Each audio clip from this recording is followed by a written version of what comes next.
The only thing necessary for evil to succeed is for good men to do nothing. It's important that people wake up to what is going on. It's time that we read the Constitution. It is error that needs the support of government. Truth can stand alone. That was given to us by Thomas Jefferson.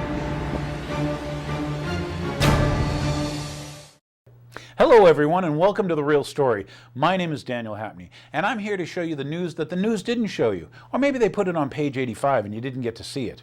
Yeah, some people may say, gee Dan, that sounds like a conspiracy. Well, I'm here to tell you, it's only a coincidence. And by the way, these are not the droids you're looking for. Go back to sleep.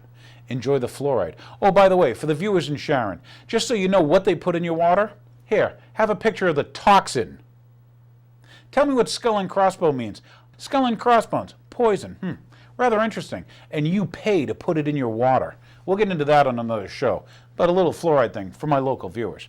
So what I have for you here is I have some news. We'll start off some news, then we'll go into the pandemic hype and what's, not only what's behind it, but what you should know that you're not being told. So here we go. Let's see, a little bit of news anyway. Let's see, in the U.S., more than half the healthcare workers reject swine flu vaccination because of concern over side effects and the doubt about its effectiveness. That's from Mercola. That was in September 17th. Mercola's a website I'm going to show you a couple clips from, or a piece from. Okay, up in Canada, health officials have told doctors, you'll love this. Up in Canada, they've told doctors to stop testing to determine the type of flu they treat and just assume that it is swine flu. What better way to create statistics that support the... Think about it. This is the predicted pandemic. We've got to remember the pandemic hype about a month or two ago. And this is from Prevent Disease, once again, September 17th. So anyway, FDA approves swine flu vaccines before child safety trials have been done. You heard that right. The FDA has approved the swine flu vaccines before the child safety trials are done. And that's from Vaccine Truth. Hello, folks. Have you ever figured how did it is that the people that not only made the vaccines, but I want to say like the copyright got licensed to them and stuff, why are they Donald Rumsfeld's buddies? Yeah, why are they the same globalist banksters, the Bayer and the Baxter Pharmaceuticals and the Avantis and stuff? Why do these same German eugenicists from the Second World War, gosh, I forgot the name of that place, huh? Yeah. I think they've had Nazis. And why do those same people that own the big pharmaceutical petrochemical companies, why do they stand to make $49 billion? Well, the interesting things, we'll get into a little more news anyway. Canadian government, you love this, sends body bags to Indian reservations in preparation for swine flu outbreak. What do they know? Okay, many believe this is a scare tactic to promote acceptance of vaccine. That's from Reuters in Canada on September 16th. Look up Reuters Canada, you may find it.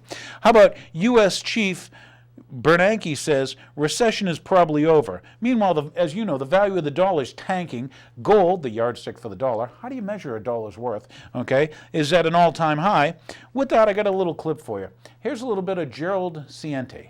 I really like the guy, and he's honest, and he's letting you know you're being ripped off. So here's a little piece. He's on Russian, I think he's Russia Today and stuff. You can watch him, find him out there. But you tell me what you think of this gentleman from New York. I think he's pretty bright. Current events form future trends. Look where the dollar's going, and look where gold is going. The more they talk about stimulus, the cheaper the dollar becomes, and the higher prices of gold go. We have people in power that if our forecasts were as wrong as theirs, we would have been laughed out of business 30 years ago when we began. Why would people believe Ben Bernanke? Why would they believe President Obama? Why would they believe Larry Summers or Timothy Geithner? When Timothy Geithner, for example, in 2007, when the market started to unravel in August, when the credit crisis first hit, he said everything was covered, no need to worry. Plans were in place, and the financial sector was sound. One after another, their forecasts have been wrong, and they're wrong about the recovery. There is no recovery.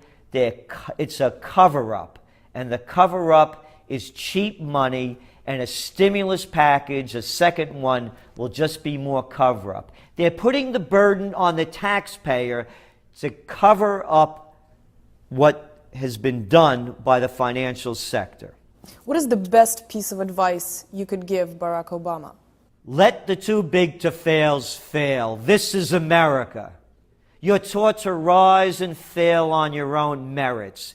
There's nothing there that would have said that if General Motors failed, that if Bear Stearns failed, if Merrill Lynch failed, the economy, the sun would still rise, the crops would still grow. It's just the big guys would lose money. That's all it is. Look at the facts. We bailed out the banks. What's the average salary of the banks and the financial institutions that we've bailed out of, the presidents of those banks? $14 million.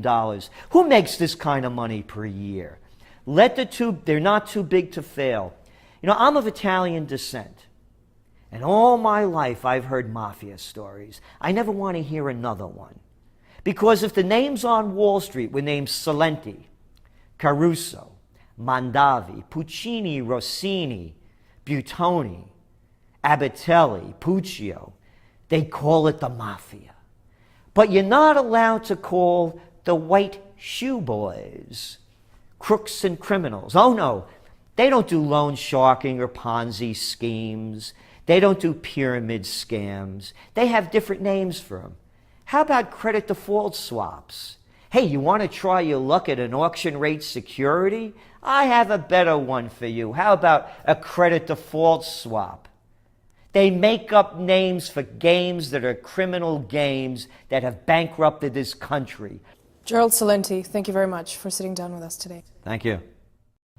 So now you got another perspective on the economy. Remember they told you green shoots? Well, when I say bail out, when they steal from your grandchildren to give these bankers who caused the problem more power. That's this week with Obama, right? Because Obama wants fascism. Everybody thinks it's socialism, but I'm here to tell you, when the government owns corporations, when it's corporatism, Mussolini said that was fascism, and I think he was right. Oh, by the way, let's go over today's shirt. Little wardrobe thing for you.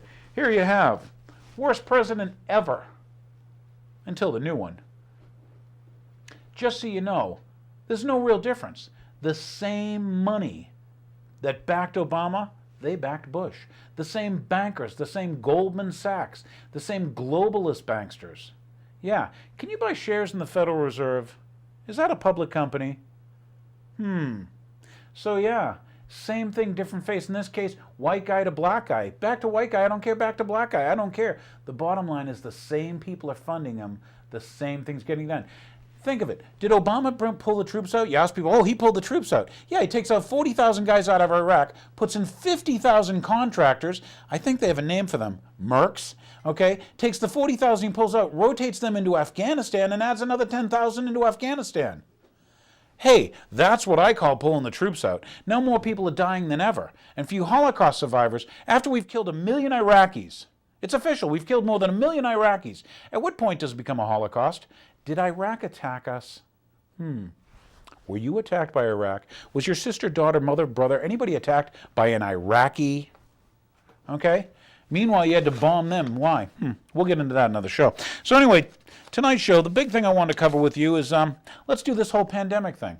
Well, here's a little piece. The news tells you about the law they want to pass in Massachusetts. This is the new pandemic law. It was on Channel 56 or whatever. Here's a report on SO 2028. Also in Massachusetts, the legislature is acting rapidly on a bill updating what the state can do at a public health emergency. That bill has languished on Beacon Hill for some time, but with the flu outbreak, it's now racing through the legislature. NECN's Josh Brugadier is at the State House in Boston tonight. Josh? RD, the state Senate passed this bill, Bill 2028 today. They did so unanimously, and it gives the governor and the health commissioner the power to act in the public's interest in case in any kind of medical emergency. Timing sped up a hearing and ultimately unanimous Senate approval of the Pandemic and Disaster Preparation and Response Bill in Massachusetts. The bill gives the Public Health Commissioner the discretion to respond to an outbreak like the kind going on in Mexico, to close or evacuate buildings, enter private property, isolate or quarantine people, and to get and distribute meds and vaccines. A registry of Massachusetts volunteers would be created and would be activated in case of emergency. Plus, the commissioner could request personnel from other states. The bill also protects healthcare workers from liability.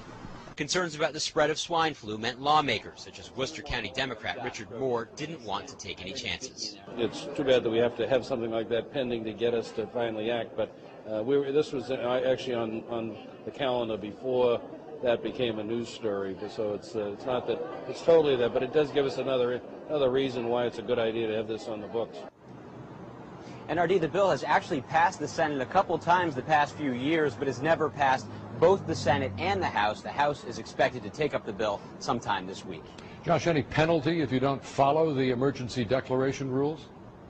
It can actually get to be a pretty severe penalty, because for each day someone didn't follow a rule, for example, if somebody was asked to be quarantined and they decided not to follow that, it could be a fine of up to $1,000 per day they didn't follow, and also up to 30 days in prison. Josh Brigadier on Beacon Hill tonight.